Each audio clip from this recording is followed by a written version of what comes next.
Ayan, maririnig nyo sa boses ng ating Vice President kung gaano siya kagalit sa mga panahon ngayon.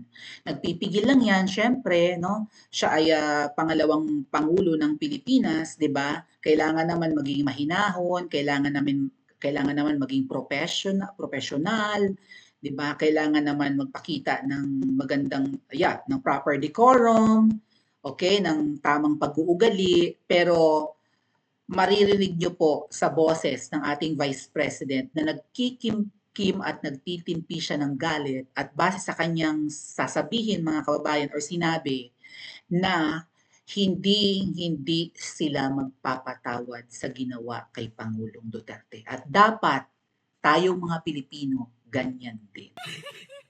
Kasi nung tayo'y nagpatawad, nabudol tayong muli. Or magaling lang talaga silang mambudol mga kababayan.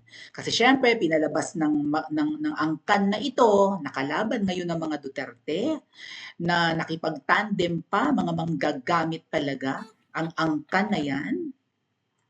Okay? Pinalalabas nila na golden age of the Philippines nung namumuno ang kanilang tatay.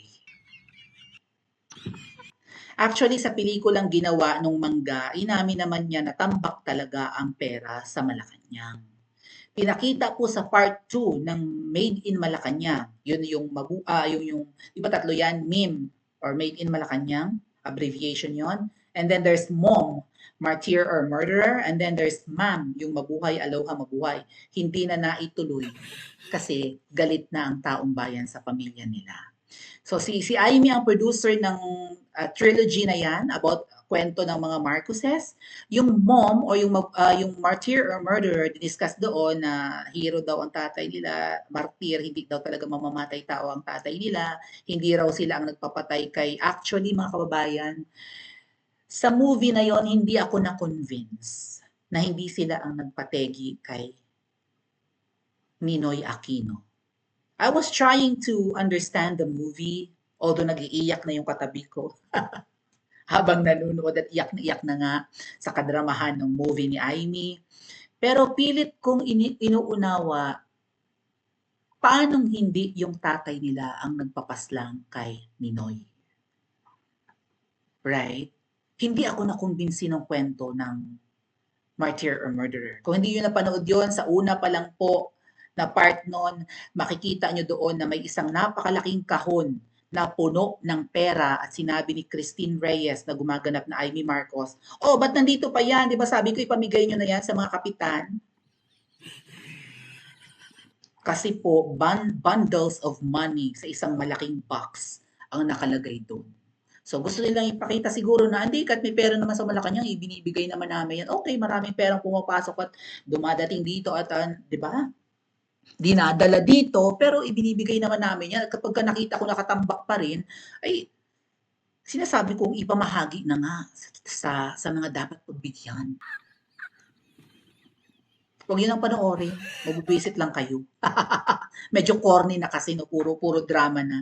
About love ni Mangga sa kanyang tatay. Okay? Well, si Christine Reyes, medyo nakumbinsi naman ako ng kanyang acting. Magaling naman talagang artist si Christine Reyes. Pero sa panahon ngayon, Mangga, galing-galingan mo pa. Dapat pang famous ang acting mo kasi hindi mo na kami mabubudol muli. Okay? Hindi ganun ka magiging madaling magpatawad mga kababayan sa kaaway, lalo kung hindi naman humihingi ng patawad, pero lalong hindi madaling patawarin ang tinuturing mong kaibigan tapos tatraydurin ka kasi mas masakit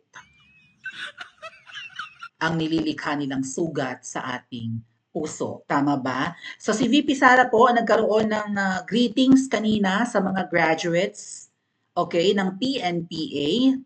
At pakikinggan po natin.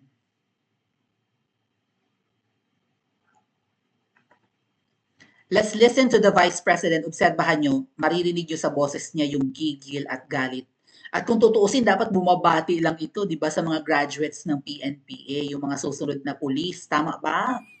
Mga susunod na men in uniform. Dapat bati lang, di ba? Pero may mga pahaging ang ating Vice President. Pakinggan po natin mga kababayan.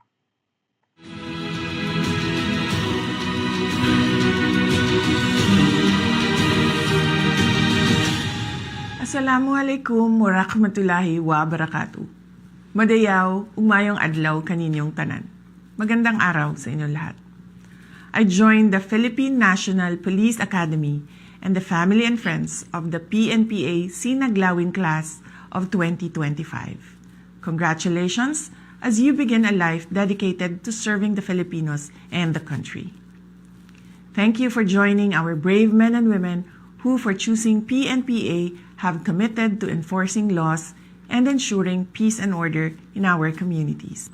You have chosen a path that is rough, demanding, and may even be extremely perilous.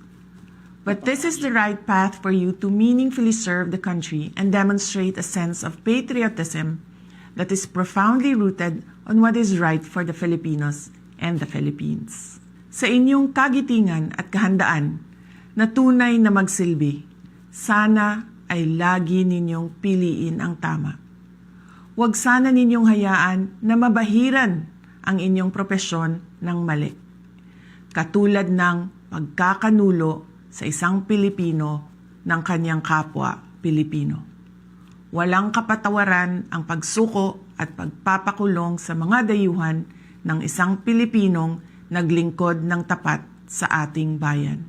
As you fly, fight and win, you will be the patriots who will stand for the truth, die for what is right, and protect the nation from the corrupt, the power-hungry, and the ones who destroy our intrinsic Filipino values of prinsipyo at integridad. Just like those who completed this course before you, you are presented with a choice to become citizens who will uphold the interests of the Filipinos above all else. May you always be reminded of your courage and the incredible strength, will, and determination that made you the men and women that you are today. May you also be reminded that there will be no honor for those who will betray the interests of Filipinos and the country. Ang lahat ng ating ginagawa ay para sa Diyos, sa bayan, at sa bawat pamilyang Pilipino. Syukran.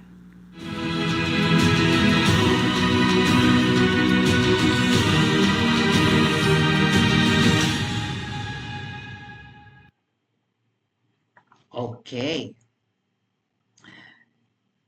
Walang kapatawaran ang ipagkanulo mo ang iyong kapwa Pilipino. At pinaaalahanan ni VP Sara na walang karangalan, right? Ang hindi mo unahin ang kapakanan ng mga Pilipino. Kung uunahin mo ang kapakanan ng mga kurakot, then wala kang dangal na miyembro ng Men in Uniform. Pinaalalahanan ni VP Sara ang mga bagong graduates na magkaroon ng integridad at sundin ang tama, gumawa ng tama. Kasi yung mga nauna na at inugat na sa pwesto, nilamo na ng sistema, nabulok na at nasilaw na sa pera.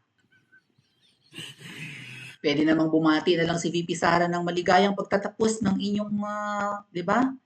Pag-aaral, graduates of PNPA. Pero sinasabi ni VP Sara na ang ginawa sa kanyang tatay ay hindi dapat patawarin. So, pahaging yan. Hindi magpapatawad ang ating Vice President. At kinukumbinsi niya ang susunod na mga kasundaluhan at men in uniform na pumanig sa tama. Kasi nga, pinamumunuan na ng kurakot at ng mga demonyo ang Pilipinas ngayon.